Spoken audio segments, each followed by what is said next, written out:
Hi, thanks for taking a few moments to watch this video about Global Legacy. Global Legacy began as an organization in 2005 when one morning Bill called me into his office and said, "Hey Paul, I've been given a prophetic word that I'm being irresponsible because I'm going around the world, as it were, having children, but I haven't built any organization to father them." And from that day, Global Legacy was born. It was a great conversation and a great meeting I had, a meeting when he gave me 4 guiding principles. Very simply, those were these.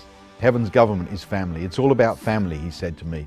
We want to build a relational network of revival leaders. Then he asked a question. He said, how far can you go with a government of honor? Of course, we know the answer. You can go for all eternity, but we've not seen that fully manifested here on earth. He then said one of my favorite phrases. It's all about the wine, Paul. You need to build the wineskin, but the wineskin's purpose is to receive, carry, and pour out the wine in whatever form God chooses to come tomorrow. And then finally he said, I don't build a structure and ask God to fill it. I look to see what God's doing and build a structure that brings increase and contains it. We're a relational network. And what we say is simply this. You can't join, you create a profile. There's no fee to pay and there's no doctrinal statement to agree, although we assume that you want to be a part of worldwide revival. And being family, that's what you get when you create a profile on Global Legacy. You become connected with a network of relationships around the world. You can connect with each other on video conference calls or at regional gatherings. And that really is the most important thing that we do. We don't gather because we have to. We gather because we want to and because we're in relationship with each other. Global Legacy, what it really does is it provides each one of you with a covering, the kind of covering that you want to have. It's not a covering that we impose on you. It's rather like I give you an umbrella and you choose whether to put it up or not. And it's that kind of a covering. And our goal is to empower every one of you. We want every one of you to be the strong, successful revival leader that God has called you to be.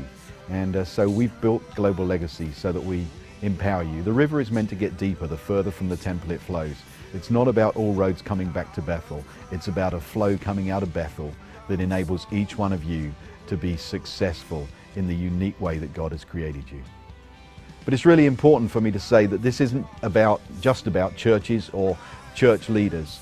It's about revivalists everywhere. We have many people who are connected to us, who are doctors, business leaders, work in the spheres of media or government.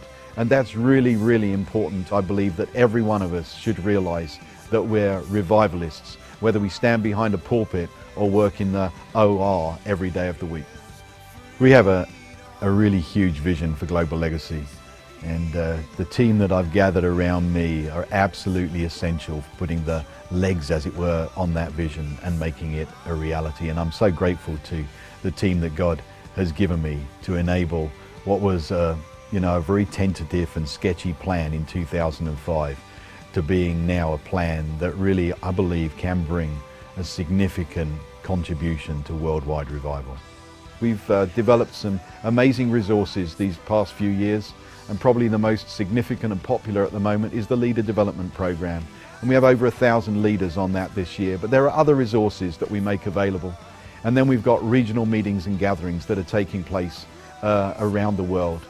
Thanks so much for taking the time to watch this video, and most importantly, for being a part of a worldwide revival.